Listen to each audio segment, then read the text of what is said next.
Buenos días a todos y todas. En nombre de la Biblioteca del Congreso, le damos la bienvenida a este espacio. Les habla Armando Martín Paecha, de la Dirección General Administrativa. Y en el día de hoy tengo el honor de presentarles el conversatorio Gases y Petróleos, que será impartido por el doctor José Federico Ávila Castilla. El doctor José Federico Ávila Castilla nos hablará sobre cómo el petróleo y el gas natural influyen en las relaciones internacionales y el destino de naciones enteras, explorando así los actores claves de este juego de poder y sus intereses ocultos. Se discutirán las implicaciones económicas y ambientales de nuestra dependencia energética, así como las nuevas tendencias y tecnologías que están redefiniendo el futuro de los hidrocarburos. Además, se analizará el papel del petróleo y el gas en el conflicto entre Rusia y Ucrania, desentrañando los secretos detrás de las alianzas y estrategias que configuran el panorama global. Bienvenidos y bienvenidos todos. Damos paso al doctor José Federico Ávila Castilla. Antes de darle paso al doctor, le recordamos a los asistentes que el espacio de dudas e inquietudes tendrá lugar al final del conversatorio. Bienvenidos y bienvenidas. No siendo más, le doy paso al doctor José Federico Ávila Castilla. Bienvenido, doctor Ávila. Muchas gracias, doctor, por su presentación, por sus palabras, por su gentileza. Muchísimas gracias a la doctora Keila, al director de la biblioteca, por tenerme en cuenta para hacer estas charlas que tanto me gustan, que tanto me ilusionan, que tanto me motivan. La geopolítica es definitivamente para mí una pasión. Entonces, muchísimas gracias por la invitación. Bueno, vamos a charlar esta vez. Ya la vez pasada le hablé de la geopolítica de los chips, la geopolítica de los semiconductores, ¿ya? Y pues lo desarrollamos bien. Y hoy vamos a hablar de la geopolítica del petróleo, que es, yo decía que la geopolítica que conocíamos antes era la del petróleo. La del chip se puede decir que es algo nuevo que se presenta, pero siempre hablábamos de la geopolítica del petróleo. La vez pasada creo que charlamos sobre Ucrania, la charla, y la vez pasada sobre gas, o sea que estamos ahí como en esa línea de la geopolítica. Entonces voy a compartir pantalla, porque ustedes saben que esta cuestión es con mapas, con ilustraciones, sobre todo con mapas, que tenemos que tener en cuenta. Entonces voy a compartir pantalla. Un segundito a ver cómo lo logro.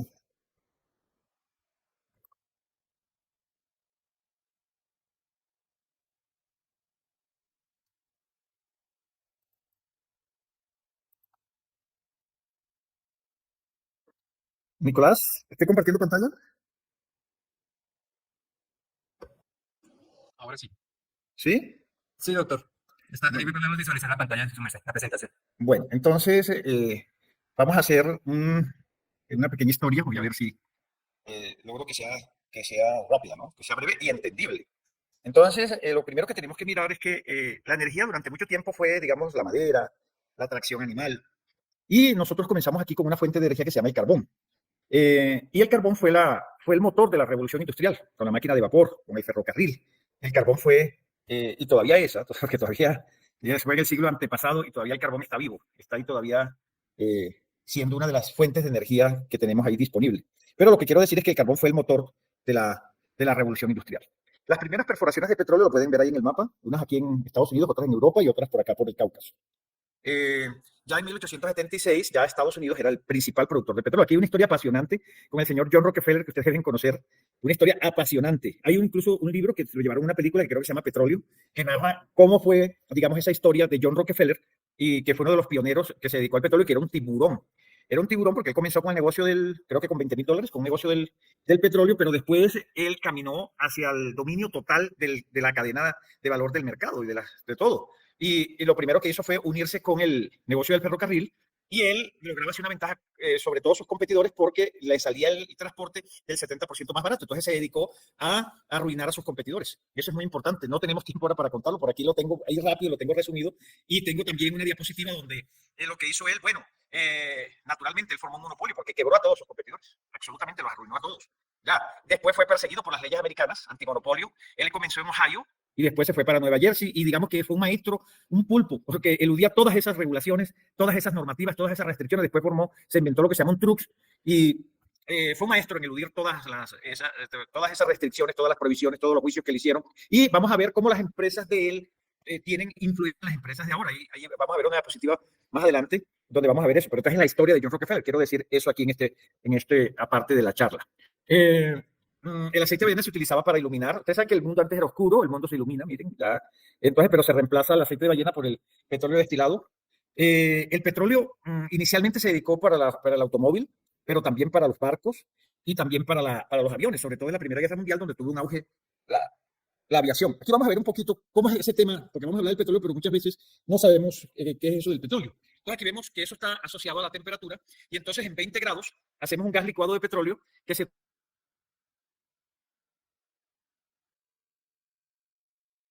que es la costa Pimpina. Para las pimpinas, no, los cilindros de gas. Ese es el gas licuado de petróleo. Vemos que después, a cierta temperatura, se da la gasolina para los coches. Después, a cierta temperatura, se da el naphtha, y eso es muy importante. Aquí no lo voy a ilustrar mucho, no lo voy a ilustrar mucho, pero eso está claro, que hay una industria enorme, enorme, una industria enorme de petroquímicos, que están los plásticos, los textiles, los sintéticos, los medicamentos, los cosméticos, incluso alimentos como los chitos. Eso es una industria, pero enorme, fantástica, fabulosa, de la cual Alemania es líder. ¿Ya? Entonces, eso es importante que lo tengamos en cuenta. El queroseno, a cierta temperatura, entonces, para la aviación. A cierta temperatura, el diésel para los coches, que ahora aquí tenemos problema porque hay amenaza de subida del diésel. El diésel es el combustible de la carga, el combustible del transporte de pasajeros, y eso impacta, pero muy fuertemente en la economía. Y finalmente un residuo que es grueso y rico en azufre, que se llama fuel óleo, que se utiliza para los barcos, se utiliza para el asfalto. Entonces, es importante que esto lo tengamos en cuenta. Generalmente hablamos de barriles de petróleo. Cuando decimos cuál es la producción de un país, nosotros hablamos de una unidad que se llama barriles de petróleo. Bueno, aquí les explico. Aquí está en la diapositiva. Un barril, ¿cuántos litros tiene? Que más o menos está acá. En 1940 ya vemos que Venezuela es uno de los mayores productores de... Venezuela es muy importante aquí en esta historia del petróleo. Bueno, no lo puedo explicar, digamos, con todo el detalle, pero sí vamos a ver que Venezuela es un protagonista, pero de primer orden en este tema del petróleo.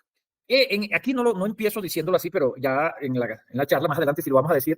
Cuando hablamos de esto, y ya estamos hablando de Irak, Irán, Arabia Saudita, estamos hablando de Jordania, estamos hablando de Siria, y bueno, de ciertos países de África, esto está en un marco colonial. Esto está en el marco de los imperios que siempre les he hablado, ¿ya? Así comenzamos la charla pasada, en el marco de un imperio. Así que se explica eso porque primero estaba el gran enfermo de Europa, que se conoce como el Imperio Otomano. Después el Imperio Otomano cae. Coincide con la finalización de la Primera Guerra Mundial y lo reemplaza el Imperio Británico. Y esto es una repartición, esto es una rebatiña, donde se reparten las tierras como si fuera una finca. Así se lo reparte, sin tener inclusive en cuenta a las personas. Entonces, para entender este tema del petróleo, sí que mucho más, ustedes tienen que entender esto en un marco de colonialismo. ¿Ya? De que estas tierras, de que estos territorios que después se convierten en países, y vienen los nacionalismos, y vienen los estados nacionales, porque Irak no se llamaba Irak, Irán no se llamaba Irán, Arabia Saudita no se llamaba, Arabia Saudita, Yemen no se llamaba, eso era un imperio, el imperio otomano al principio, y después viene el imperio británico, y aquí se divide en esto el mandato británico, mandato francés, ya lo vamos a explicar. Lo que quiero decir es que tengan en la cabeza el marco colonial para poder entender lo que pasa aquí posteriormente. Naturalmente que un territorio que está sometido a un país colonial no tiene soberanía. Ahí el que manda es el mandato colonial, ¿ya? Y generalmente tienen allí unos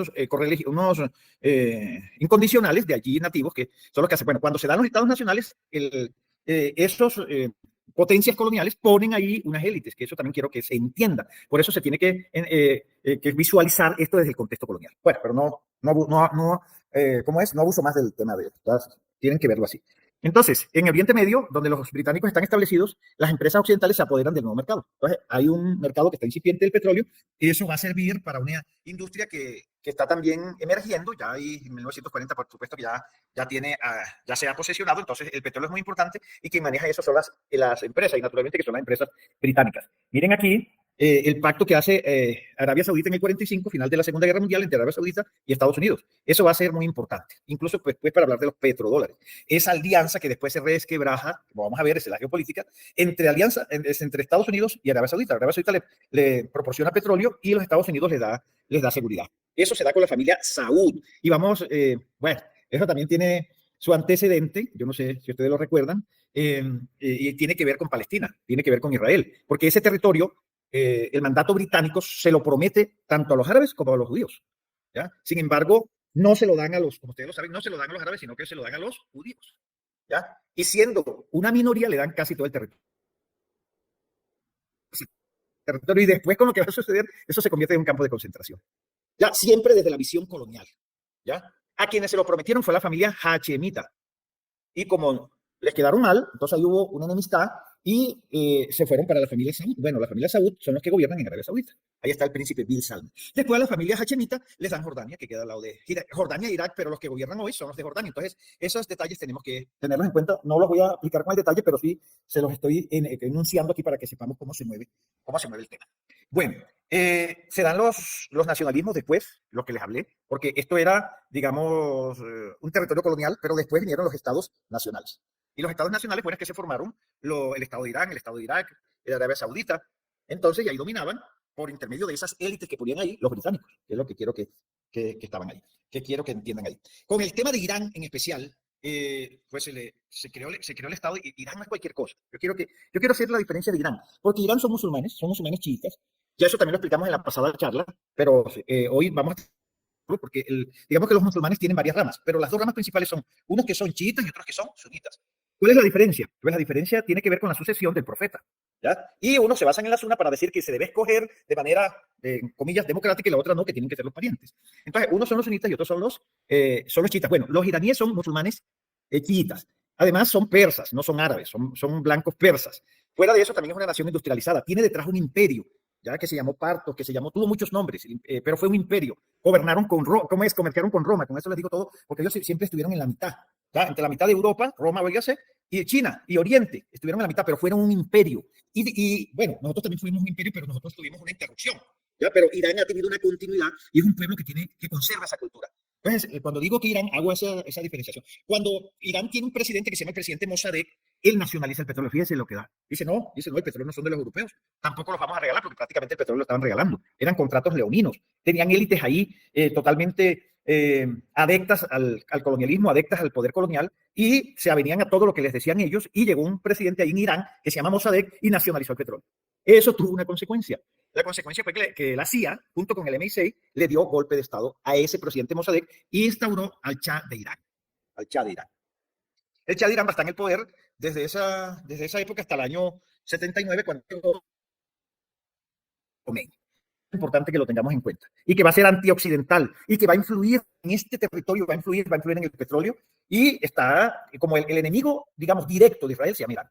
Es el enemigo directo y ustedes saben que le bombardearon una embajada, Irán bombardeó le mandó drones, le mandó misiles a Israel. Bueno, pero esa es esta historia que no viene al caso y que no tenemos el tiempo aquí de explicar. Bueno, se descubrió también petróleo en la entonces Unión Soviética, después llegamos al año 60, aquí ya entra Venezuela, porque un venezolano fue uno de los creadores de la OPEP. Como les digo, aquí esto lo dominaban las potencias europeas completamente. Las compañías europeas tenían contratos leoninos con unas élites nacionales que traicionaban los intereses de los países en los que estaban. Entonces, pero bueno, transcurrió el tiempo y se dieron cuenta de las condiciones desiguales en que se daba y se creó un cartel o se creó, digamos, una asociación para proteger los intereses de los países productores de petróleo y ahí es cuando nace la OPEP, que nació con estos países que están ahí, que se la estoy viendo. Mira, aquí está Irán, está Irak, que son vecinos, está Arabia Saudita y está Venezuela. Digamos que empezó con esos países. ¿Ya? Y digamos que eso se dio no solamente porque se dieron cuenta, sino porque esos países, además de que estaba muy barato, pues se pasaron de malagas, como decimos los costeños, ¿ya? Se excedieron, ¿ya? Entonces aquí dice, unilateralmente le rebajaron los precios en un 10% en el 59 y después en el 60 nuevamente anunciaron unilateralmente importantes recortes en sus precios y entonces reaccionó la OPEP. Estos 5 países reaccionaron y dijeron, bueno, vamos a manejar el precio del petróleo y vamos a proteger nuestros intereses. Y ahí se creó la OPEP y digamos que el fin de la OPEP es regular el mercado del petróleo de forma que sirviera a los intereses de los productores y no de los países consumidores y la obtención de precios rentables. Además de eso, una cosa que quiero decir, porque aquí vamos a hablar con claridad y vamos a hablar del cambio climático, que es una cosa que yo no niego, de la religión climática, que no podemos negar, que es que el consumo cada vez más aumenta. Es decir, la demanda por energía cada vez más aumenta. Entonces, mire, aquí del año 60 al año 73, el consumo mundial de petróleo se triplicó, ¿ya?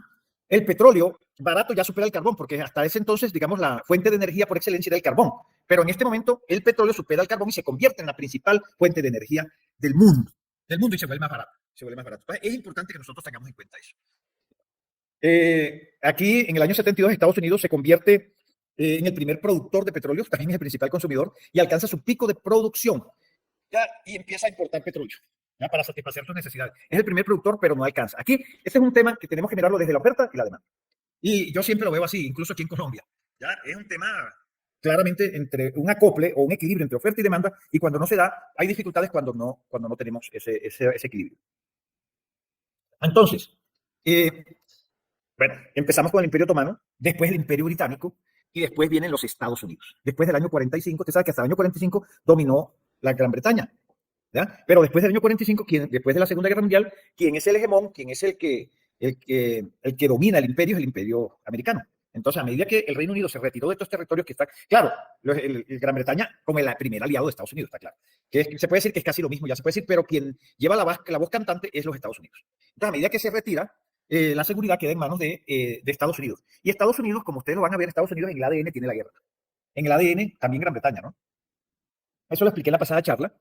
¿Por qué Estados Unidos tiene el ADN de la guerra? Entonces, ellos armaron estos países, ¿ya? Armaron tanto a Irán como a Irak. Irán, en manos, después del golpe de Estado que le dieron a Mossadegh, de Shah de Irán, lo armó. Y la masacre fue terrible, con un organismo de seguridad que creo que es la Sabah, que fue asesorado por el MI6 y la Mossad. Y la Mossad, ellos mataron mucha gente en Irán, a todos los disidentes. Intentaron occidentalizar Irán, ¿ya? Quitaron todas esas vestimentas musulmanes y todo eso, y se puede decir que Teherán parecía una capital europea, se puede decir. Pero el Shah de Irán era una marioneta puesta por Occidente allí para garantizar el flujo de petróleo. Eso estaba claro. Y de Arabia Saudita también había otra marioneta, que es la familia Saud, que es cuando se da el giro hacia esta parte de las hachemitas a la familia Saud, y eso es la dinastía que está gobernando en Arabia Saudita hasta el momento. Por eso se llama Arabia Saudita. Entonces ellos son armados por los Estados Unidos para garantizar la seguridad. En el año 72 viene, bueno, vamos a mirar las crisis del petróleo aquí, en el año 73. Aquí, bueno, esto tenemos que saberlo explicar, porque es bastante complejo, porque aquí viene Yom Kippur, pero es que antes de Yom Kippur había pasado Nixon por los Estados Unidos, y ese presidente Nixon había hecho un movimiento, que no sé si ustedes lo saben, y lo recuerdan muchos, que fue donde se formaron los petrodólares.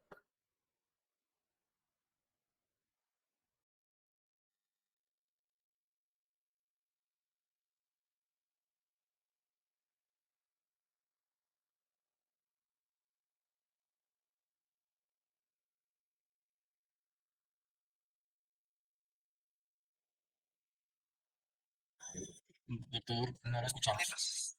Miren, aquí menos, ya no tenía cómo respaldar. Miren el año ya no tenía cómo respaldar. Entonces, vuelvo aquí. Estoy presentando, vuelvo aquí. Entonces, vuelvo aquí. Entonces, aquí sí podemos hablar de Yom Kippur. Ya los Estados Unidos no tenían cómo respaldar, entonces se desligaron del patrón oro. Y se puede decir que la moneda se volvió papel, se volvió sin valor, la moneda fiduciaria.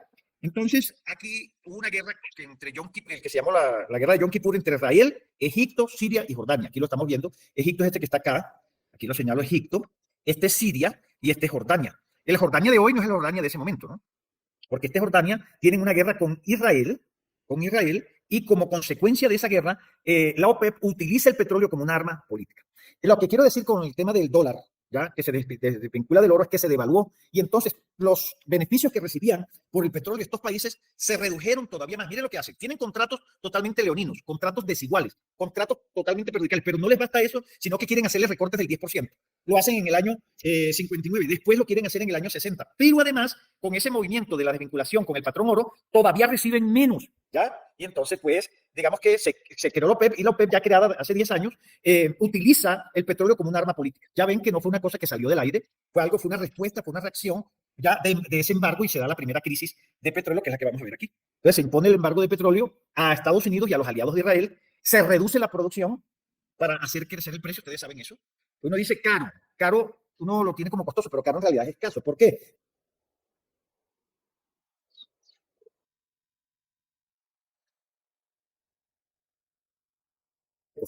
Doctor, qué pena interrumpirlo. Es que se le fue por un momento la voz. No la alcanzamos a escuchar. ¿Desde dónde? ¿Desde hace cuánto? ¿Desde dónde lo dejé la cosa? Hace como unos 3 segunditos se le fue la voz en la parte de Jordania, propio doctor. ¿Estoy compartiendo? Dejó de compartir, doctor. ¿Y ahora? No, todavía no está compartiendo, doctor. Bueno, otra vez.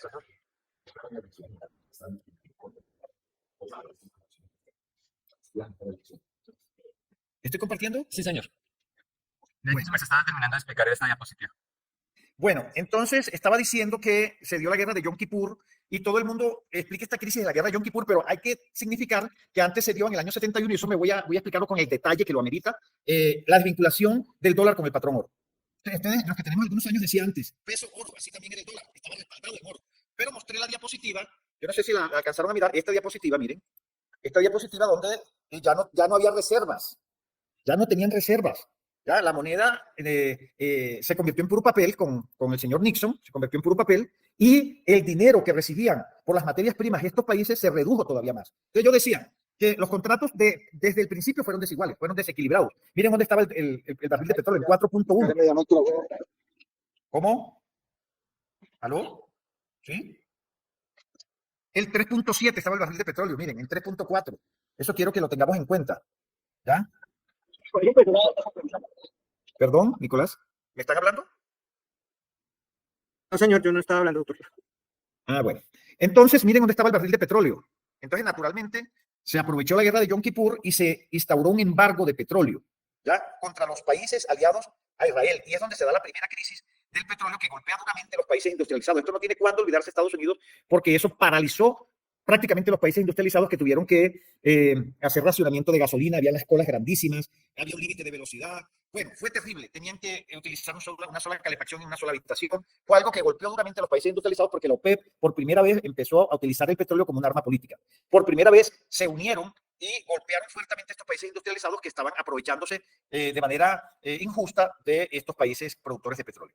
Después de eso, los Estados Unidos y todos los países industrializados dijeron, bueno, esto no nos puede pasar más, tenemos una dependencia hacia el petróleo. Miren que subió desde aquí está, estaba en 4.1 y se puede decir que subió a $10. Miren, a $10.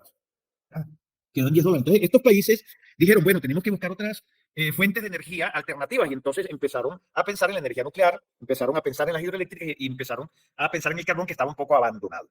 ¿Ya? También en la energía offshore, es decir, a mar abierto, y empezaron también a hacer exploraciones en el mar para buscar petróleo en el mar. Aquí, entre tanto, en el 1946, la Unión Soviética se convierte en el primer productor de petróleo.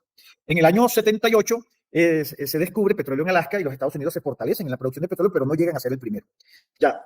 En el año 79, esto es muy importante, se da la revolución islámica. Se da en un país que se llama Irán, del cual ya les hablé, ¿ya? Y es, digamos, que el sistema de gobierno o el Estado que está gobernando es este producto de la revolución islámica. Entonces aquí depusieron al Shah de Irán, que era una marioneta de los americanos, y llegó el Shah, que es chiita, y van a ver cuál es la importancia que tiene Irán, porque Irán se irradia acá, no solamente es lo que hacen en este país. Aquí se da una crisis con la llegada de este señor, porque es antioccidental y empiezan a haber problemas en el suministro de, miren que aquí está, sube a 32. 14, mire, aquí está en 14, sube a 15, pero después llega a $32. Prácticamente se duplica. Esta es otra crisis petrolera, ¿no? La primera que se da, la primera crisis petrolera es la que está aquí del embargo de petróleo, está en el año 73, ¿ya? Aquí se da la primera crisis y pasa de 4.1, el petróleo pasa a $10. Y la otra crisis que se da es en el año 79, y fíjense que pasa de $15 a $32, ¿ya? Porque se da la revolución islámica. Irán va a tener una importancia muy grande porque le llegó competidor a Israel. ¿Ya? Israel prácticamente hacía con estos países lo que quería. Hubo muchas guerras, los dominó a todos, ¿ya? Pero este país se empieza a irradiar, ¿ya? En Siria se empieza a irradiar en el mismo Palestina, que siendo sunita los ayuda, es decir, les da armas, les da entrenamiento, les da logística a Palestina y a los movimientos de resistencia que están en Palestina, pero tiene una guerrilla aquí cerquita que se llama, que aquí en este mapa no la podemos ver muy bien, pero aquí hay un país que se llama el Líbano, y ahí está Hezbollah, y este país empieza a ayudar, mejor dicho, arma esta guerrilla. Esta es la única fuerza armada que ha derrotado a Israel.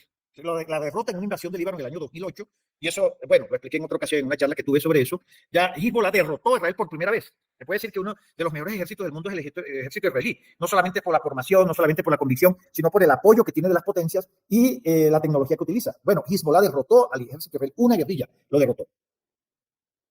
Entonces Irán tiene una importancia muy grande, que es lo que quiero significarles y que tengan claramente que se da, y se da una gran inestabilidad en Medio Oriente. Y aquí se dan unos movimientos que bueno, son increíbles, ¿no? Que son increíbles porque miren, estamos en el año 79, en el año 79, mire lo que va a ocurrir en el año 80. En el año 80, estas potencias, porque es que se forma un conflicto, pero un conflicto insoluble entre Occidente e Irán. Oigas, entre Estados Unidos, Gran Bretaña e Irán, y utilizan otra marioneta que va a ser Saddam Hussein en Irak. ¿Sabes? De Saddam Hussein podemos hablar mucho, ya sabemos que lo capturaron, lo ahorcaron, pero él fue en sus principios aliado de Estados Unidos. Él tenía un movimiento nacionalista, aspiraba, digamos, un imperio, pero era una marioneta. En un momento fue una marioneta de Estados Unidos, un títere de Estados Unidos, y digamos que se prestó para hacer una guerra contra Irak. Esa guerra duró 8 años, fue una guerra terrible. Y miren a dónde va el petróleo. Miren aquí. Miremos aquí. Estaba de 15 en el año 79, pasó perdón. Ay, Dios mío. Estaba de 15, pasó a $32 y después a $38. ¿Ya? A $38 con la guerra de Irak-Irán, que duró 8 años. Se puede decir que esta guerra se podría tomar como una guerra religiosa, pero los que hemos investigado con un poquito de detalle sabemos que más que religiosa era una guerra orquestada por la CIA y el MI6 con el señor Saddam Hussein. Ustedes saben que estos gobernantes aquí son marionetas de los imperios y le declaró la guerra a Irán.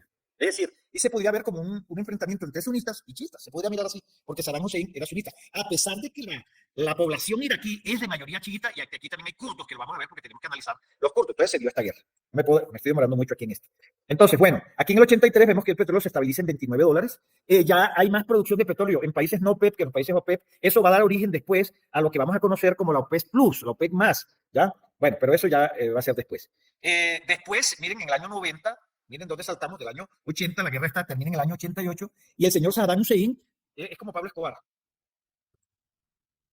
En cierta forma, hay alianzas que se dan, estrategias. Cuando se enfrentaron a Pablo Escobar, pues aceptaron ayudas del cartel de Cali.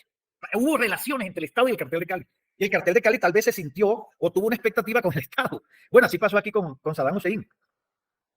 Saddam Hussein, aliado de los Estados Unidos, que se prestó para otras cosas, incluso que hay armas químicas, cosas que no puedo, digamos, detenerme en eso, pues se sintió autorizado para invadir a Kuwait. ¿Ya? Estaba muy lleno de armas porque le habían proporcionado, e Irak lo armó los Estados Unidos para pelear con Irán. Todas las armas se las dio Estados Unidos, y él, totalmente armado, con una experiencia de guerra también, invadió este paísito que se llama Kuwait, que además está lleno de petróleo. ¿Ya? Lo invadió. Ahí es cuando pues se da como una coalición internacional, se da la primera guerra acá, y con la autorización de la ONU, se interviene y se neutraliza al gobierno iraquí, que había invadido Kuwait.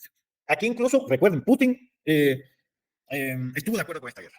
El señor Putin, eso lo hablo cuando les digo de Ucrania, que Putin no era exactamente un enemigo de Estados Unidos. Él está de acuerdo con esta guerra. Miren a dónde llega el petróleo nuevamente, a $38. Estaba aquí en 17 y pasa a $38. Bueno, después en el año 92, pues los Estados Unidos comienza a poner bases militares y firma acuerdos de defensa con estas monarquías que, con excepción de Irán, son monarquías adectas y afectas a Occidente, con excepción de Irán, que sí era totalmente occidental. Miren que Estados Unidos considera a Irak como un estado canalla, cuando yo considero que el estado canalla son los Estados Unidos, porque son un estado canalla, dice Manchowski, que es un estado que no respeta las normas.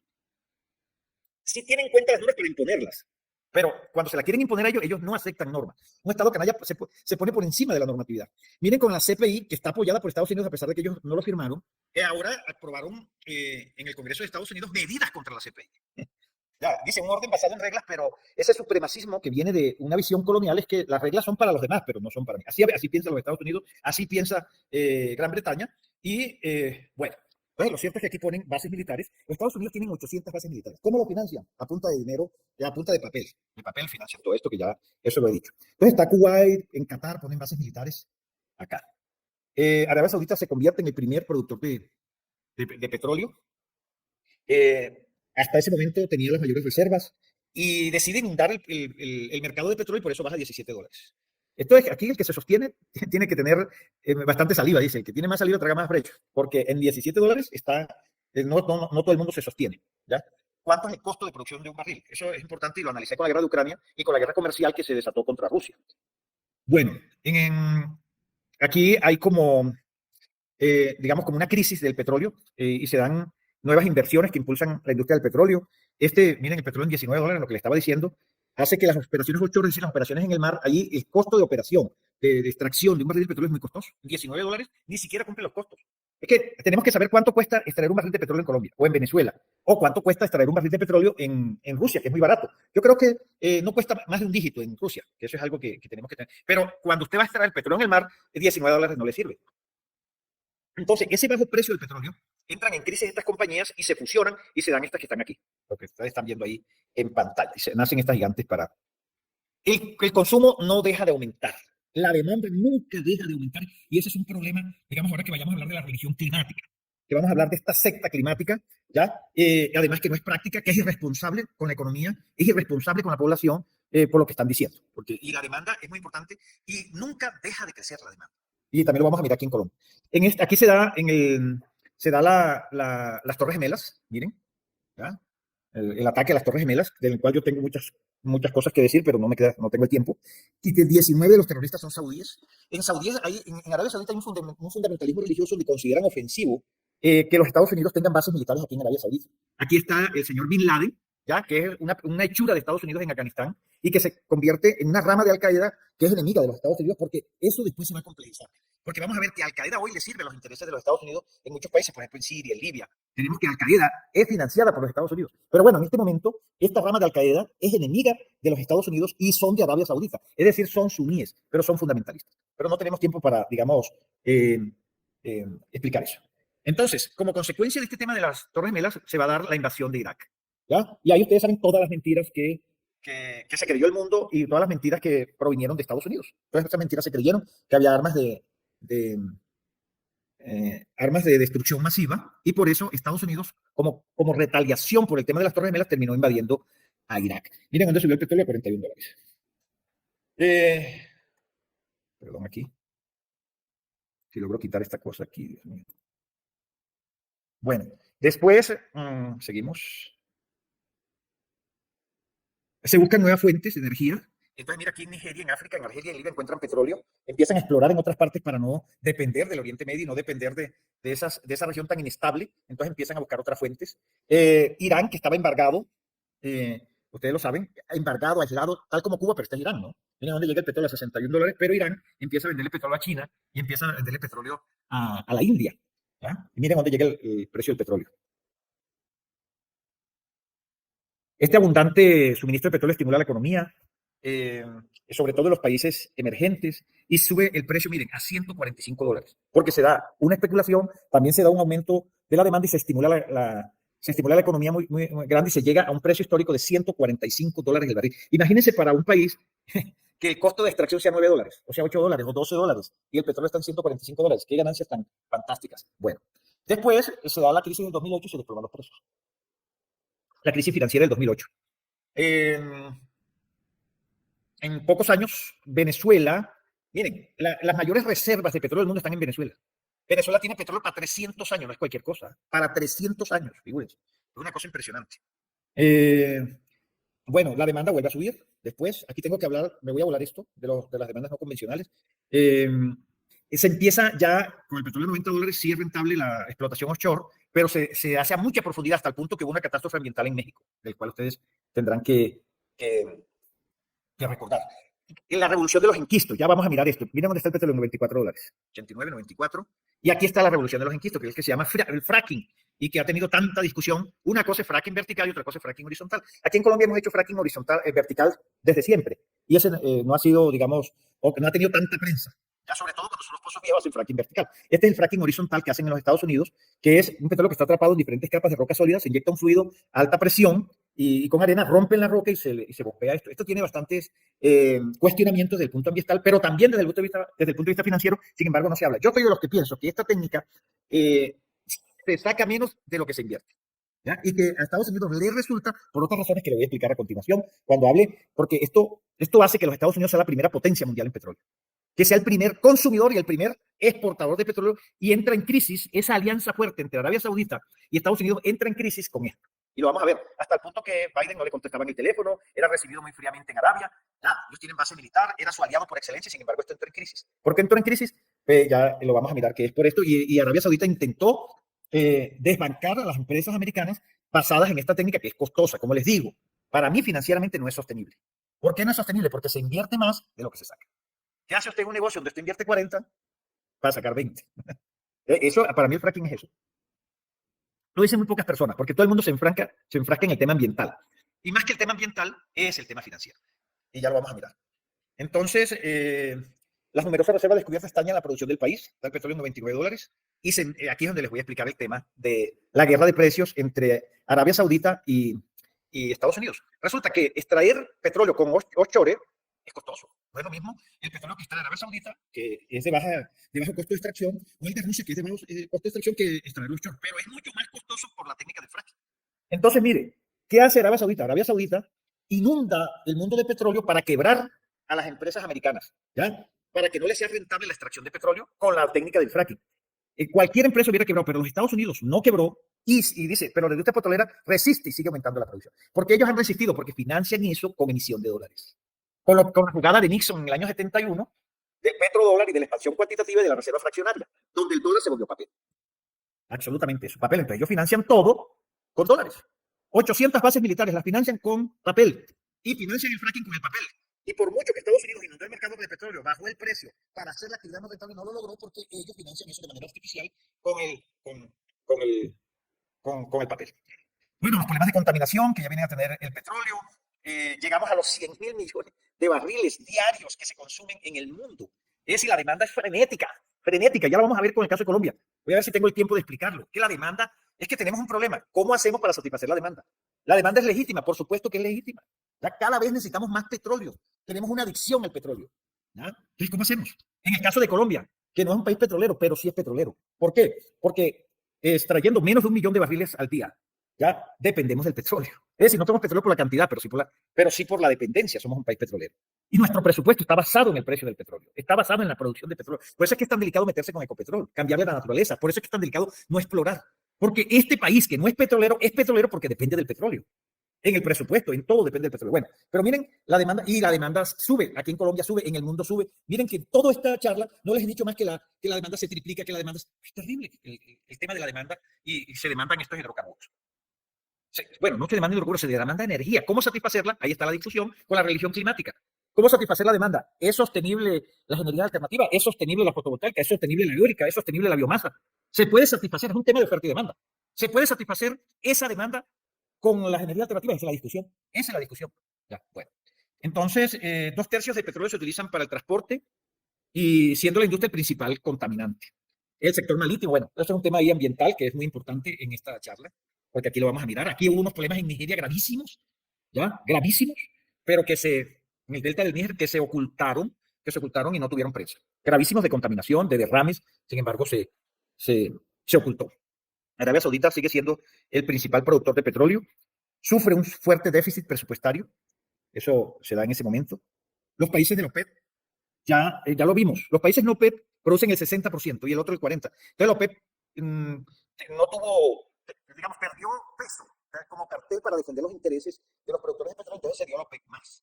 Entonces se ven obligados a pedir a otros países productores, incluida Rusia, que entraran aquí a ayudar en los fines para que el precio del petróleo no bajara y defender los intereses de los países productores. Bueno, como consecuencia del fracking, los Estados Unidos se vuelve el primer productor de petróleo. Se vuelve el primer productor de gas licuado de petróleo, se vuelve el primer productor de gas, y ahí esto va a tener unas consecuencias. Primera consecuencia con Arabia Saudita, que ya lo dijimos. La Arabia Saudita declaró una guerra de precios en contra de los Estados Unidos para tratar de quebrarlo, dada los costos de producción de esta técnica del fracking, pero ya sabemos que no lo logró. Pero lo segundo es todo lo que orquestó Estados Unidos para vender sus excedentes. Porque producía mucho gas y Canadá no se lo compraba en suficiente cantidad, ni México se lo compraba en suficiente cantidad, ni Oriente se lo compraba en suficiente cantidad, y el mercado que necesitaba Estados Unidos, y se orientó allí, y ya lo vamos a ver, que se orientaron hacia allí, fue el mercado europeo, cuyo proveedor era Rusia. Estados Unidos, desde el momento que se convirtió en el primer productor, le dijo a Europa: ustedes no pueden seguirle comprando gas, no pueden seguir comprándole petróleo a Rusia, me lo tienen que comprar a mí. ¿Con el 40% más caro? Sí. Que no somos vecinos ni llega, pero el producto no importa, pero me lo tienen que comprar a mí. Y parte de las razones de la guerra de Ucrania es esto, que los Estados Unidos necesita vender eso. Por eso es que el primer beneficiario de la guerra de Ucrania es Rusia. Ya lo vamos a ver. Se convirtió en la primera economía de Europa. Segundo, se convirtió en la quinta economía del mundo. Le convino mucho a Rusia esta guerra, pero el otro beneficiario fue Estados Unidos. Porque Estados Unidos encontró un mercado para su petróleo y encontró un mercado para su gas, que es Europa. Bombardearon el Nord Stream, hicieron todo lo que se hace, porque Estados Unidos se organizó para exportar ese gas. ¿Ya? Y ese gas tenía que vendérselo a Europa. Bueno, pero vamos a seguir aquí. Bueno, el tema del cambio climático, ya empieza a haber una preocupación enorme por limitar el tema de las emisiones de carbono. Arabia Saudita ahora prevé diversificar las inversiones, ya lo vamos a ver, cómo los petroleros se riegan por toda Europa, compran equipos de fútbol, compran empresas, exactamente, porque diversifican las inversiones. Irán tiene las mayores reservas de petróleo conocidas en el mundo y es objeto de sanciones, ya eso lo sabemos, ¿no? Eso lo hace Trump, eso tiene un marco, a ver, lo recuerdo. Trump, Obama al terminar, hace las paces con Irán. Hacen incluso un acuerdo. Recuerden que Irán produce automóviles, produce aviones, produce armas, es una potencia industrial. Obama hace un acuerdo comercial en el cual participan incluso las empresas alemanas, empresas europeas, y integran nuevamente a Irán al comercio. Cuando llega Trump rompe todo esto, lo desconoce absolutamente. ¿Ya? Entonces, esto que estamos viendo aquí se entiende desde la llegada de Trump, que rompe totalmente los acuerdos que hace Obama con Irán. Bueno, Venezuela, todos los problemas que ha tenido Venezuela. Y como pueden ver, el sector petrolero es muy importante y miren estas 5 empresas que son las más poderosas del mundo, ya lo vamos a ver. Bueno, aquí termino esto y entro ahora sí. Esta es una historia, una hora hablando de esto. Me demoré más de lo que pensé que me iba a demorar. Bueno, ahora sí entramos acá. Bueno, voy a ver si pueden ver aquí este video un segundito. ¿Se escucha el,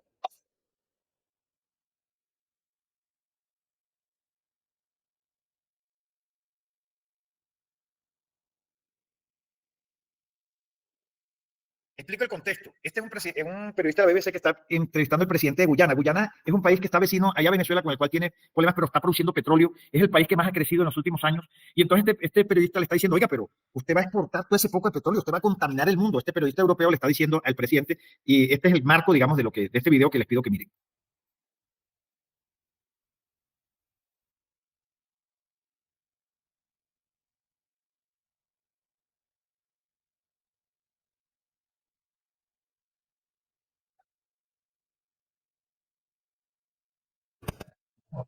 No se ve el video.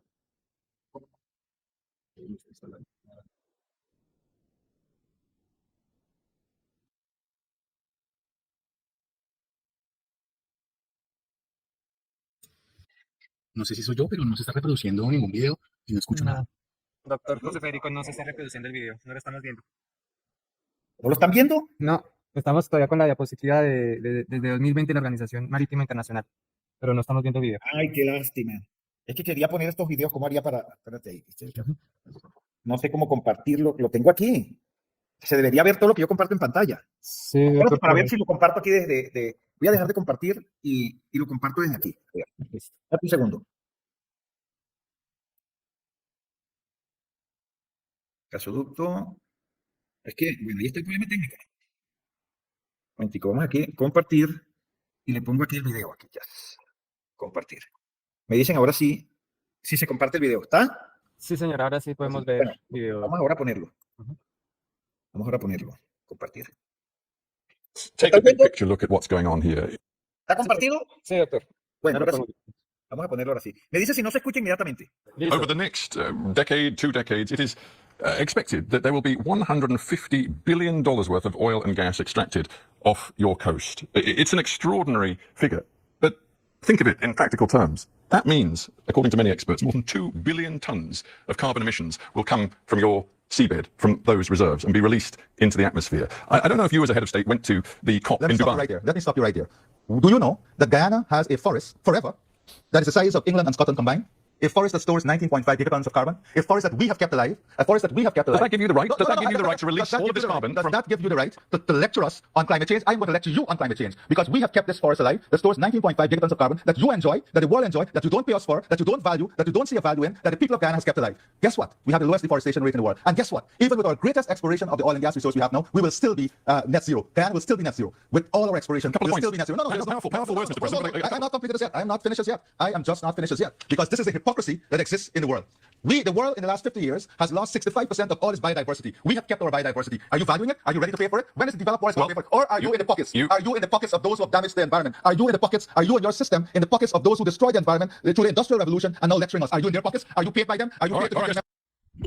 Bueno, ahí pueden ver cómo, los europeos pretenden que Guyana, que tiene petróleo, no lo explote. ¿Cómo les parece? Y entonces el presidente les dice, ¿cómo así? Que ustedes ahora me van a... Voy a ponerles aquí. Aquí tengo otros, pero no lo voy a poner para no fatigarlos con más videos que tienen ahí como la misma... Un momentico. Presidente de Guyana. Miren lo que dice. Espera un momentico, les pongo este de Putin también, que dice exactamente lo mismo, Putin. Exactamente lo mismo. Vamos a dejar de compartir.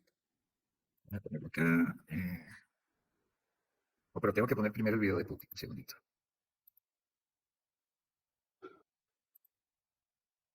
Dice exactamente lo mismo y ahorita lo vamos a poner. Putin.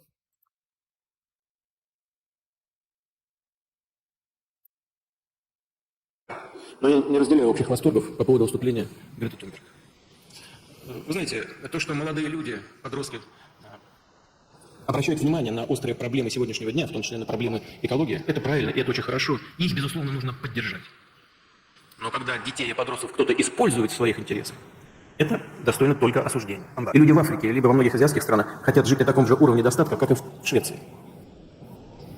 А как это сделать? Заставить их использовать сегодня энергию солнца, которой в Африке достаточно. Кто-нибудь объяснил, что это стоит? Es lo mismo, ahí lo está diciendo Putin. Volvamos acá. Ahí tengo otros videos, pero no los voy a colocar porque no tenemos tiempo. Vamos a mirar esto. Vamos a volver a compartir pantalla.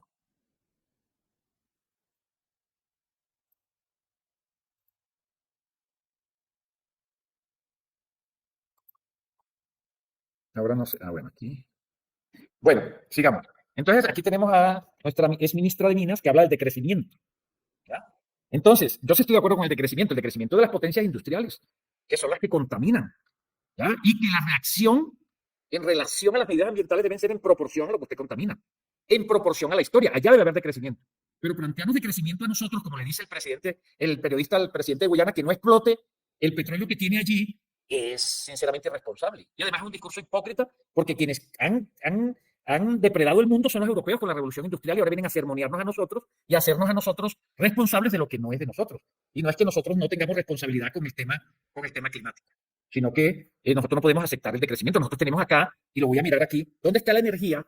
¿Dónde está la energía que necesitamos nosotros para darle equilibrio e igualdad a nuestro país?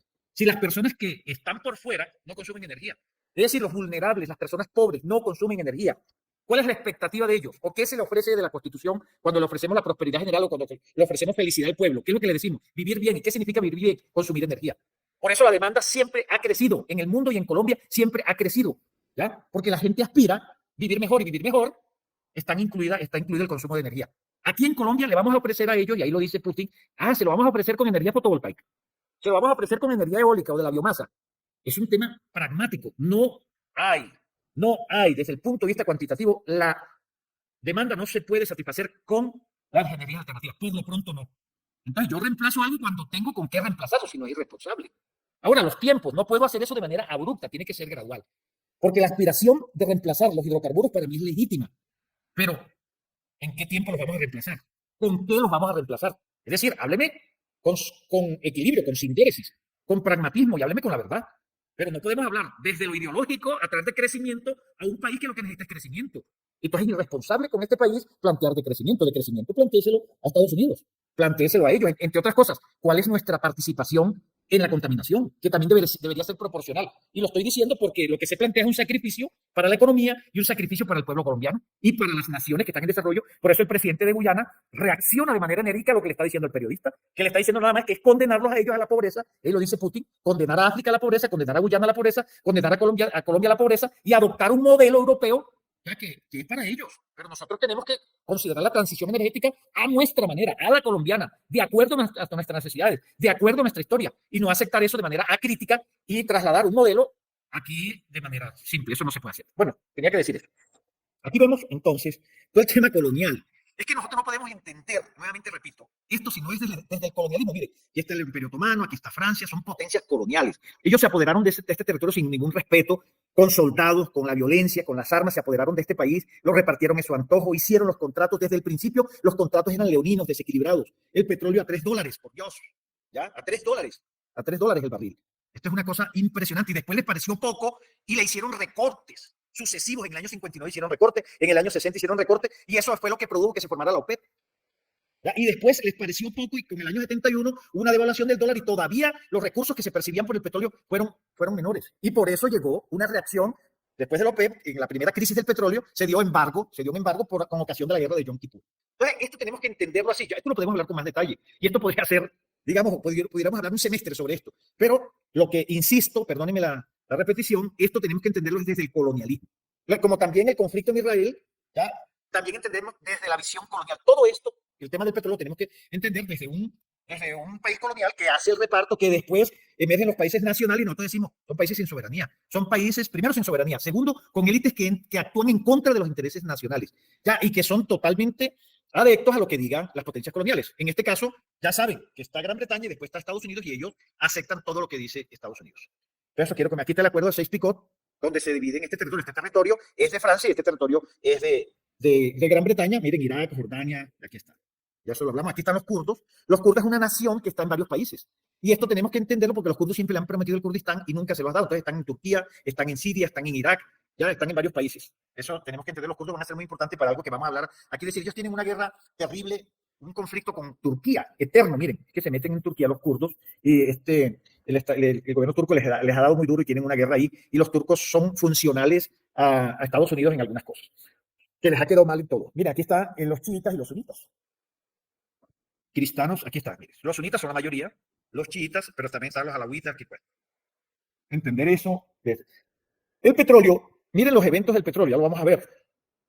Si tenemos tiempo, lo miramos. Aquí está la invasión de Irak, ¿ya? Aquí está la crisis financiera, miren que se da en el 2008. Después, cómo se va a lavar. Aquí está el estallido de las primaveras árabes. Aquí está un exceso de oferta, la pandemia, la guerra de Ucrania. Ya, todo eso se ha reflejado en el precio del petróleo. Pero para que vean de qué estamos hablando aquí, como para tener la proporción de lo que estamos hablando aquí, miren, el negocio del petróleo es lejos, un negocio grandísimo, fantástico, enorme, miren. Con relación al gas, con relación al carbón, el petróleo es, digamos, cara. Lo que les decía, todo comenzó aquí con el señor John Rockefeller, que era un tiburón. Ya sabemos qué hizo con los ferrocarriles, ya sabemos cómo se dividió en varias empresas para eludir las normas antimonopolio, primero en Ohio, después en Nueva Jersey, y cómo formó estas compañías que están aquí, y cómo esas compañías, se puede decir que son el antecedente de compañías como ExxonMobil, la Shell, Conoco, la BP, miren, lo que les decía yo. Ya. El petróleo es muy importante hasta el punto que, miren, en el año 2022, aquí hay 3 compañías. Dentro de las compañías más rentables del mundo está Aramco, está la Exxon y está Shell. O sea, el petróleo es un negocio muy rentable, inclusive muchas veces por encima de la tecnología, que es tan importante. Aquí estamos hablando del petrodólar, dentro de un tema que es central, que tengo aquí que tocar. Miren cómo los petrodólares se diversifican por todo el mundo. Aquí lo miramos con detalle, ¿ya? ¿Y qué es el petrodólar? El petrodólar es un acuerdo entre Arabia Saudita y Estados Unidos en el año 70. Donde Arabia Saudita acordó vender petróleo exclusivamente en dólares estadounidenses. Eso es muy importante. ¿Cuál es el poder del dólar después que se desvincula del oro? Ya, ese que se basa en una divisa, en una materia prima que es el petróleo, que ellos dominan, ya que ellos dominan, ¿con qué lo dominan? Con los soldados, ya, que los dominan porque tienen esos países aquí adeptos y que todas las transacciones, absolutamente todas las transacciones que se hacen son en dólares.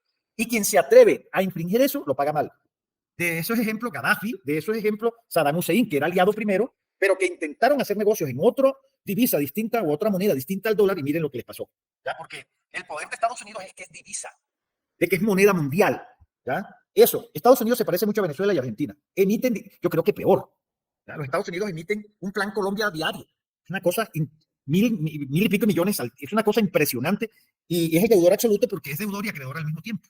¿Ya? No tienen nunca cómo pagar esa deuda, no tienen nunca, ni la idea es pagarla, ya se lo vamos a explicar aquí en el año, en el año 71 lo que va a pasar, pero es importante saber que los Estados Unidos tienen un poder porque su moneda es divisa y porque todas las transacciones ya que se hacen en dólares. Entonces eso le da el poder de desvincularse del oro, ya de que su moneda no tenga ningún respaldo, que sea papel, pero todo el mundo la respeta porque hay cómo responder y hay la garantía de que los Estados Unidos responden y que el dólar es una moneda fuerte. Pero es por eso. Vamos a ver aquí. Yo considero que Nixon, que fue un presidente histórico, comete 3 errores para mí. Este es el primero. El acercamiento a China. Ese fue un primer error, donde no fue que Estados Unidos fue a, sino que ellos mismos cometieron ese error, se entregaron. Eso lo hizo Kissinger. Kissinger lo hizo. Aquí, el segundo error es la guerra contra las drogas. Considero yo que, bueno, en realidad la palabra no es error. Es algo que me parece injusto, y el otro es esto de la desvinculación del patrón dólar, del patrón oro del dólar. El primero porque, ya lo vamos a ver aquí, le entrega la producción a China de manera voluntaria, ¿ya? Le entrega la producción a China y miren lo que pasó. Aquí se lo muestro aquí. En la pasada charla aquí está, miren. Miren lo que está, miren dónde está, no aparece China, y miren lo que se convierte en China en el año 2010. Miren el año 2020 y miren dónde están los Estados Unidos y miren dónde está China. En realidad todo comenzó aquí. Todo comenzó aquí. Entonces, para mí, el malestar que tiene Estados Unidos hoy en el norte de Estados Unidos, que le dicen el cinturón del óxido, que está totalmente desindustrializado, y es lo que hace importante a Trump, empieza aquí. Porque ellos le entregan la producción a China pensando que los chinos se van a convertir en esclavos, como hicieron con el ferrocarril. El ferrocarril americano que está de costa a costa lo construyeron con el trabajo de los chinos, con un trabajo esclavo de los chinos. Ellos pensaron que iban a instrumentalizar y esclavizar a los chinos, que ellos le iban a producir, que ellos iban a diseñar y que ellos se iban a dedicar a la financiarización, eso, y le salió el tiro por la culata. Y todo el error para perjuicio de los Estados Unidos comenzó aquí. El otro es la guerra de las drogas, que también tuvo origen en el presidente Nixon. ¿Ya? En la guerra de las drogas, pues nosotros tenemos aquí las mafias, los muertos, y ellos se quedan con el dinero. La guerra, eso es una bonanza enorme. No las drogas. La prohibición de las drogas le genera mucho dinero a Estados Unidos, y aquí vemos acá que eso comenzó también con Richard Nixon. No puede haber guerra contra cosas, hay guerra contra latinos, contra asiáticos y contra negros. Esa es la guerra de las drogas de ellos, y ellos reciclan todas las ganancias. Yo les invito a que miren unos libros que escribió el señor Uribito en la cárcel, donde explica muy bien eso. ¿Ya? Yo los tengo, yo se los puedo dar los links porque están en digital, las ganancias se reciclan por los bancos americanos y no hay ni un solo preso, ¿ya? Con este blanqueo, porque las ganancias le producen grandes ganancias a los Estados Unidos. Y lo otro, ya lo expliqué, miren, no tenían cómo responder. Venía la guerra de Vietnam, gastaron, hay mucho tema con el tema de Vietnam, gastaron a manos llenas, pero no tenían cómo responder. Si el dólar estaba respaldado, y eso tiene que ver con lo que pasa aquí, es que Francia le pidió la plata, dijo, bueno, denme la plata, ¿ya? ¿Y cuál es plata? Deben el oro, por estos dólares que yo tengo, que están respaldados en oro, deben el oro. Bueno, ahí comenzó el problema. Y donde se evidenció que no tenían el oro para respaldar lo que emitían en dólares. Y aquí comenzó el problema, ¿ya? Y por eso en el año 71 el señor Nixon se desvincula. Se desvincula totalmente y ahora el dólar es papel. ¿Cuál es el poder del dólar? Que es divisa. Y cada vez que imprimen, que es todos los días, destapan al mundo. En la pandemia, imprimieron más que en toda la historia de los Estados Unidos en la pandemia. Y a ustedes vieron ahí que no querían trabajar, que llegaban cheques allá a las personas y no querían trabajar, ¿ya? Y financian todo. El fracking no da ganancias, porque usted mete más de lo que saca. Sin embargo, ellos se mantienen así porque lo financian con dólares lo financian, ¿ya? Los 800 bases militares que tienen en el mundo lo financian con dólares. Las crisis periódicas que tienen y los rescates que hacen lo hacen con dólares, con moneda, con papel. Eso es lo que hacen.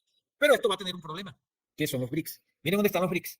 Dice, los BRICS creciendo y el G7 cayendo. No me voy a demorar mucho en esto, ya todos lo saben. El rápido ascenso de los BRICS. Los BRICS son más grandes que el grupo de los 7, representan el 19% del Producto Interior Bruto. Pero lo importante de los BRICS es que van por las instituciones de Bretton Woods, van por el Banco Mundial, van por el FMI, ¿ya?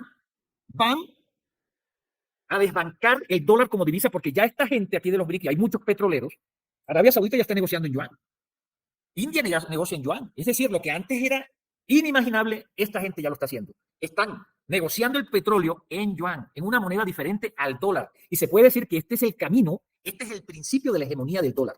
Cuando el dólar pierda vigencia en este tema de la divisa, los Estados Unidos irán a su decadencia, porque el poder de Estados Unidos es que estafa al mundo, porque eso, además ellos se ayudan, ¿no? Sancionando, utilizando el dólar para sancionar, utilizando el dólar para castigar incluso a sus mismos aliados. Se ayudan en esto, porque no deberían hacerlo.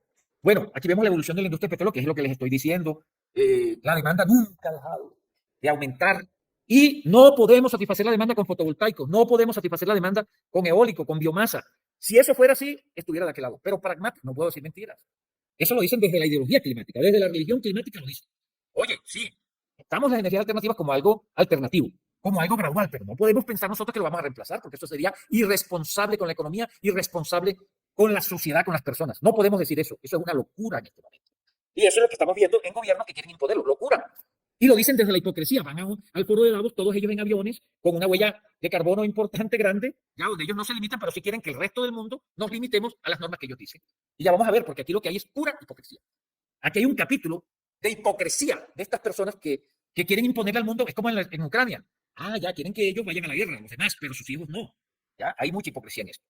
Miren, en este momento, la cuota de producción en el año 2012, Arabia Saudita era el principal productor. Ya después, vamos a ver por el tema del fracking, los Estados Unidos se convierten en el primer productor. Ya lo vamos a ver aquí, Estados Unidos, Arabia Saudita, ahora actualmente. Se producen 100, miren todo lo que se produce de petróleo, la demanda aumentó y miren, llegamos ya, traspasamos los 100 millones de barriles. Es una cosa impresionante, de la cual Estados Unidos pone 11, Arabia Saudita pone 10, Rusia pone 10, Canadá pone 4. Ya Irak, Irán, Venezuela aquí no aparece porque ustedes saben el desastre de Venezuela. Los mayores productores, aquí es repetición en gráfica de lo que ya vimos allá. Aquí nuevamente lo repito, mira, aquí está nuevamente, aquí está. No tenemos tiempo, las mayores reservas, Venezuela, mire. Venezuela, es que yo le digo que Venezuela, esto está un poquito aquí, se actualiza. Venezuela tiene lejos más reservas que Arabia Saudita. Yo le digo que tiene para 300 años, para 300 años. Bueno, el fracking en Estados Unidos, tecnología y perforación avanzada. El fracking sí es una tecnología, dicen que es muy nociva para el ambiente, ¿ya? Porque se meten químicos, bueno, pero eso está en discusión científica. Está en discusión científica. Entonces, es la fracturación hidráulica, es sacar petróleo donde antes no se podía sacar con las técnicas tradicionales, y eso que los Estados Unidos, miren, aquí está el cuadro, se convirtiera en el primer productor con esa técnica. Aquí en Colombia está prohibido el fracking. Dicho eso, esa técnica está prohibida. Por una ley, no por una decisión del gobierno, está prohibido el fracking. El fracking horizontal, el fracking vertical sí está permitido. En el tema del consumo, Estados Unidos es el que más consume, junto con China, junto con la Unión Europea, junto con Japón. Hay una dependencia de los combustibles fósiles. Por supuesto, los combustibles fósiles, porque es que la oferta se satisface, perdón, la demanda se satisface es con combustibles fósiles. Óigase, gas, petróleo y carbón. Aquí lo miren. Hay una dependencia. En el tema de Alemania, vamos a mirar aquí. Alemania tiene, yo no sé si, vamos a ver si se mira.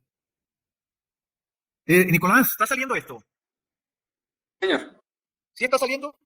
Sí, señores, estamos aquí viendo la presentación de los enlaces. Las razones del proceso de desindustrialización que sufre Alemania, fíjense eso. Alemania era la joya de la corona, la locomotora europea, y otras cosas con errores, ¿no? Porque Alemania no tenía que ver.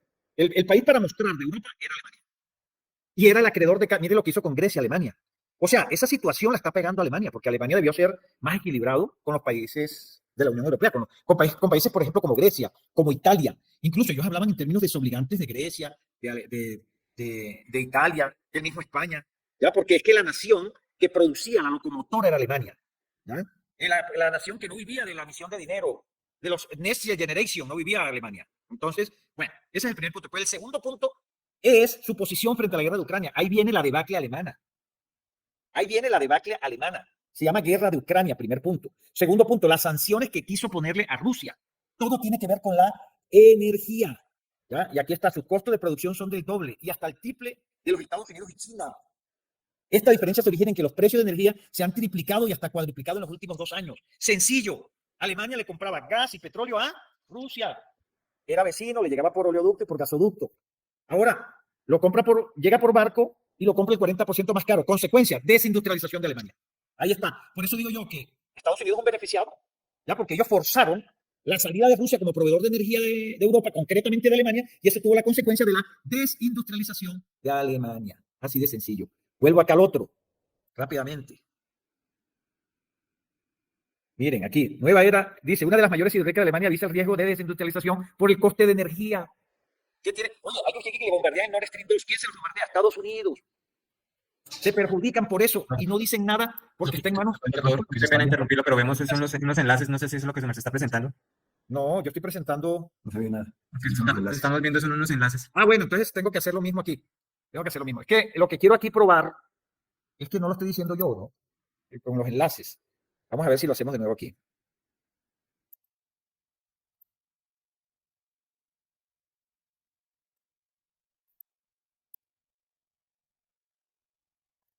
Ah, tengo primero que abrirlo y después sí compartirlo. Sí, doctor. Ok, ya. Ahí voy aprendiendo. Es que no me va a alcanzar el tiempo, Dios mío, para todo lo que... Entonces vuelvo aquí a compartir. Miren. Ahí sí está. Sí, señor. Bueno, miren, entonces miren, las razones del proceso de desindustrialización que sufre Alemania, por los altos costos de energía. Muchas compañías trasladaron parte o todas de la producción a China. ¿Cuál es la debacle de Alemania? Los costos de energía, por lo que les acabo de decir. Vuelvo a poner aquí, vamos a poner si este enlace lo puedo sacar aquí también. ¿Este no se está viendo? Doctor, en el Clarín, sí, señor. No, de periódico, este no, este se llama una de las mayores hidráulicas de Alemania. ¿No se está viendo ese? No, doctor. Espérense un momentico y los voy a abrir todos para poderlos compartir todos. Un segundito, por favor. Y no me puedo demorar mucho, solamente quiero mostrarlos, porque no podemos quedarnos ahí. Bueno, dejar de compartir, volver a compartir.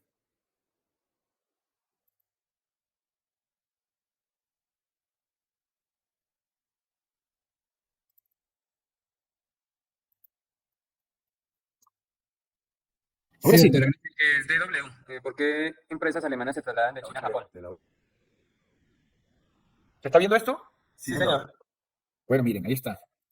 Miren, se está viendo porque la energía, no tienen cómo pagar la energía, por Dios. No tienen cómo pagar la energía. Bueno, voy a salirme de ahí porque es complicado técnicamente y me demoro mucho ahí entonces. Pero bueno, todos esos enlaces, lo que dicen es eso, ¿ya? Entonces, no entiende uno esos errores políticos del señor Scholz. Ahí estaba Angela Merkel. Angela Merkel, ¿cómo fundamentó a Angela Merkel? Angela Merkel es de la República Democrática Alemana. Ustedes saben que Alemania estaba dividida. Angela Merkel viene de la República Democrática Alemana. ¿Ya? Cuando se unifican, ella se convierte en la que gobierna Alemania y la gobierna 15 años, pero con qué lujo convirtió a Alemania en una potencia industrial, en la joya de la corona de Europa. ¿Y gracias a qué? Al petróleo ruso, al gas ruso. Es decir, ahí no hay que meter ideología. Eso era lo que le convenía a Alemania y fue lo que hizo Angela Merkel. Se fueron a comprarle gas y petróleo a Estados Unidos. Bueno, Alemania está ahora rumbo a la debacle. Pero además, miren esto, cerraron las centrales nucleares. Ese es otro link que tengo ahí. Cerraron las centrales nucleares. Qué error tan grande. ¿Ya? Entonces, miren, con toda la religión climática y con todo lo que esto piense, miren, desalojan un pueblo porque hay carbón. Miren a dónde han llegado, que es la hipocresía, ¿no?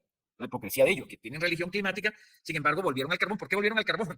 porque tenían que volver al carbón, se estaban muriendo de frío y las empresas tienen que funcionar y están funcionando mal, inclusive porque lo que les resultaba eficiente era el hidrocarburo ruso. Miren, desalojaron un pueblo por carbón, desmantelan un parque eólico para expandir una mina de carbón, por Dios. Bueno, pasamos de ahí. Yemen. No sé si ustedes identifican dónde está Yemen. ¿Ya? ¿Y qué han oído hablar? Vamos a mirarlo aquí, Yemen. Vamos a ver si es posible que lo tenga aquí. Estoy compartiendo, ¿no? No, doctor. No, señor. Dejé de compartir. Bueno, miren, sí, no, aquí está Yemen. No tengo por qué quitarlo. Aquí está.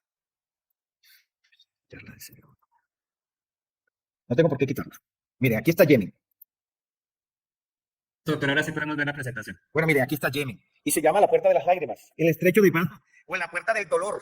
¿Ya? Aquí está, mire. Aquí hay una base china, ¿ya? Y aquí está el estrecho de Yemen. Y esta gente es muy pobre, andan en chancletas, pero tienen en jaque al mundo. Es el único país que se le ha opuesto a los judíos, a Israel, con Palestina. Y ellos aquí prácticamente llegaron y pusieron en jaque al mundo y dijeron que todo barco israelí que pasaba por aquí lo iban a bombardear.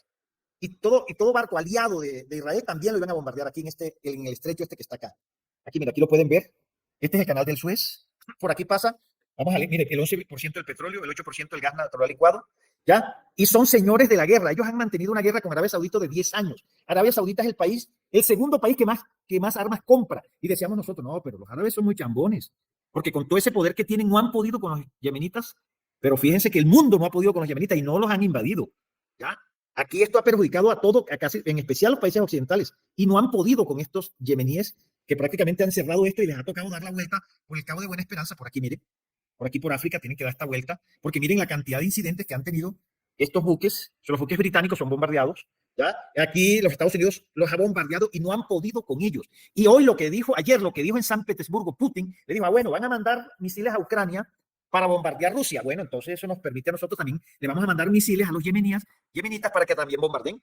Le vamos a mandar misiles a los cubanos para que también tengan misiles en contra, porque si eso lo van a hacer nosotros también. Entonces, figúrense cómo se van a convertir estos yemenitas si les llegan los S-400 y les llegan los Kinsai rusos, no sé qué va a pasar ahí, con lo que dijo Putin acá. Lo que le dije de las centrales nucleares cerradas, ¿cómo Alemania va a cerrar sus centrales nucleares? Pero la religión climática lleva a eso. La ideología climática lleva a eso. No tengo tiempo para explicar eso, detrás de la ideología climática hay un capitalismo verde, ¿no?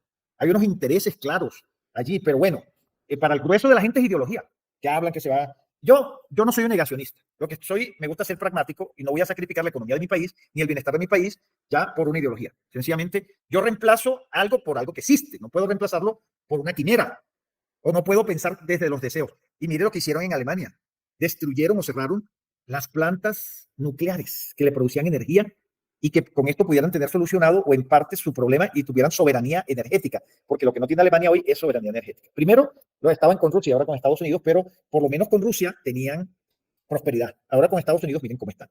Miren el tema de los reactores. Bueno, vamos a mirar el tema ahora de los productos muy rápidamente. Eso en gobierno de Angela Merkel era tan importante que pusieron un ex canciller a dirigir este proyecto para que llegara gas por aquí por el Báltico con el Nord Stream 1. Miren cuánto costó esa obra. Le costó a Alemania, le costó eso, mire. Entonces, por aquí le llegaba el gas por el Nord Stream 1 y era de tanta importancia que un ex canciller fue el que gerenciaba ese proyecto. ¿Por qué? Porque miren todo, aquí dice rusodependientes. ¿Qué quiere decir eso? Que dependían del petróleo y el gas ruso. Casi toda Europa. El petróleo está más diversificado que el gas natural. Rusia suministraba. Qué pena interrumpir, no se ve lo de Alemania. Se ve la diapositiva de localización de incidentes. ¿No se está viendo? Ahora sí. Dice rusodependientes. Sí, señor. Bueno, entonces, y esta, el petróleo, esto que hay que hablar en pasado, se suministraba el 30% del petróleo de Europa y el 40% del gas. Dentro de eso, el 60% era para Alemania. ¿Ya? Entonces, miren cómo estaban. Esta era la situación así, dicha rápidamente. Y miren, tenía por el sur, tenía por el norte, tenía por el centro, estaba lleno de oleoductos. ¿Ya? Y todavía muchos de los oleoductos de eso funcionan. Inclusive los oleoductos que pasan por Ucrania todavía funcionan. Pero claro, ya lo que se están es cumpliendo los contratos, pero en 1 o 2 años ya no va a funcionar. Entonces, Estados Unidos pasó a depender del gas y del petróleo a ser plenamente autosuficiente, es decir, la revolución de los enquistos, el fracking, ¿ya? Entonces ellos tenían un gran volumen de reservas para exportar y Canadá y México no le alcanzaba para vender todo eso, todos los excedentes que tenían, ¿ya? Entonces pueden ver aquí eso, lo que les acabo de decir. Los Estados Unidos empezaron a hacer una infraestructura para exportar desde el año 2019. Eso no, por ahí no tengo tiempo para explicarlo, o para mostrarlo, que ellos prácticamente tenían planificada el tema de Ucrania, porque Ucrania es un país de facto otanista. Lo que hay en Ucrania son élites que responden a los intereses americanos. ¿Ya? Era un país OTAN de facto, entregado a eso. Esa guerra fue provocada por los Estados Unidos. ¿Ya? Y miren, lo que tuvo como consecuencia fue que Rusia dejó de ser proveedor de Europa. Europa es un continente ocupado, no tiene ejército por los ejércitos americanos. Y ahora le compra gas y petróleo a Estados Unidos, con el 40% más caro, no les importa. Está causando la debacle económica de Europa, no importa.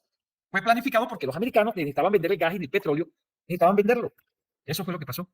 Aquí está la soga verde, que no es otra cosa que esa ideología que tienen en Europa, ya que perjudica su economía, tienen una política de descarbonización, ya cobran por las emisiones, y eso desde el punto de vista económico los está llevando a la quiebra. ¿Por qué? Porque no son competitivos frente a los chinos, no son competitivos frente a otras potencias industriales, no son competitivos. Ellos allá se basan en regular, porque creen en eso y eso es una quimera, un deseo, porque, como les digo, yo estuviera el carro eléctrico, sí, yo estoy de acuerdo con el carro eléctrico. Hombre, gradual, el carro eléctrico entra aquí. Aquí viene otro problema, ¿no? Que es que toda esa quimera, toda esa ideología climática, no tienen ellos cómo soportarla desde el punto de vista productivo e industrial porque se basa en China, y ya lo vamos a ver.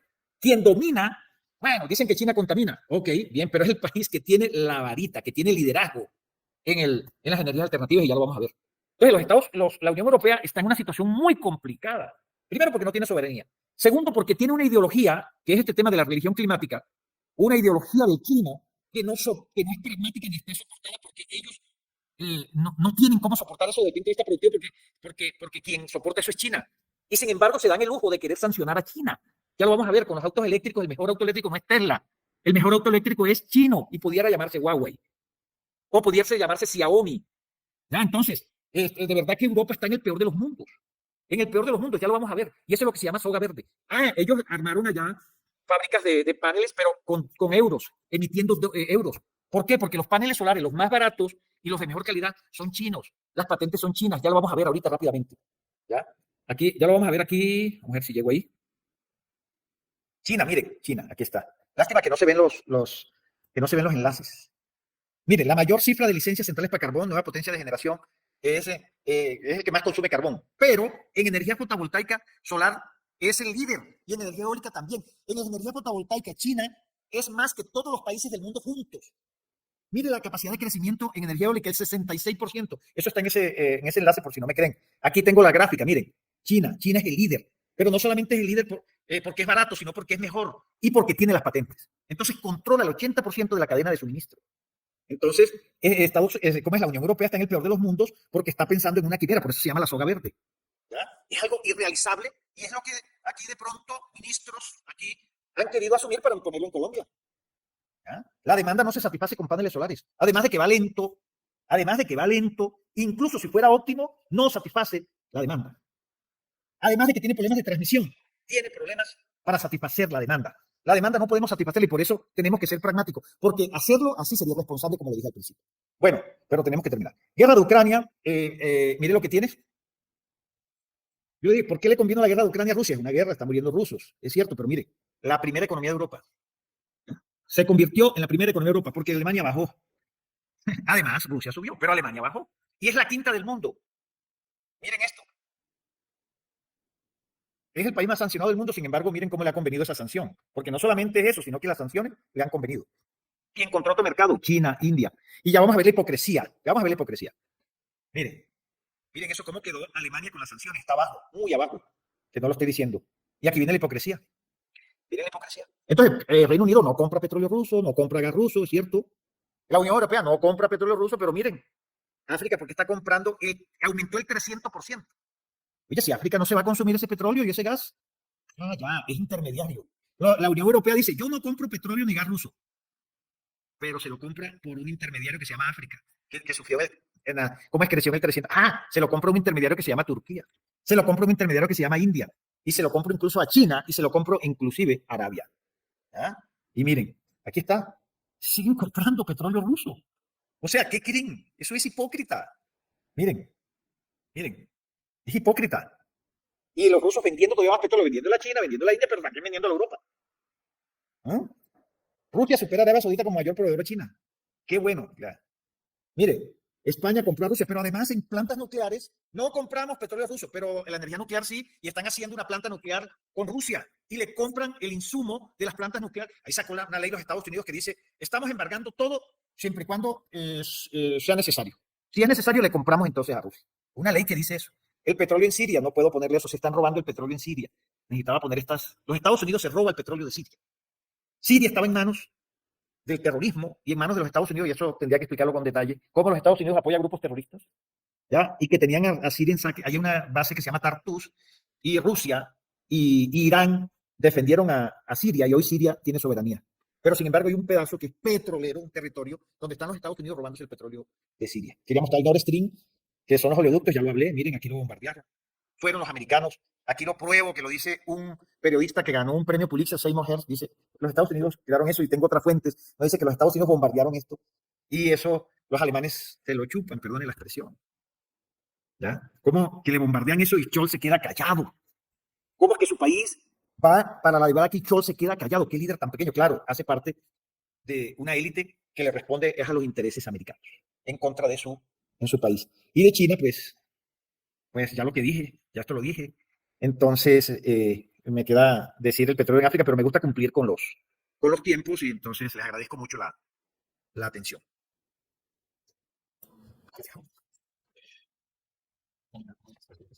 ¿Ya?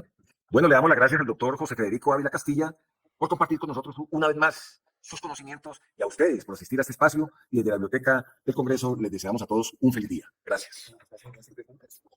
Gracias, feliz día. Si hay alguna pregunta para el doctor Ávila, él pues ya al final pues ya la puede responder.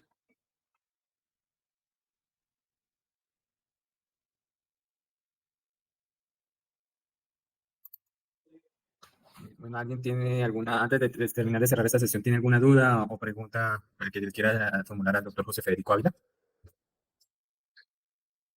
Bueno, creo que no. Entonces, muchas gracias por la asistencia a todos los que participaron. Una vez más, muchas gracias a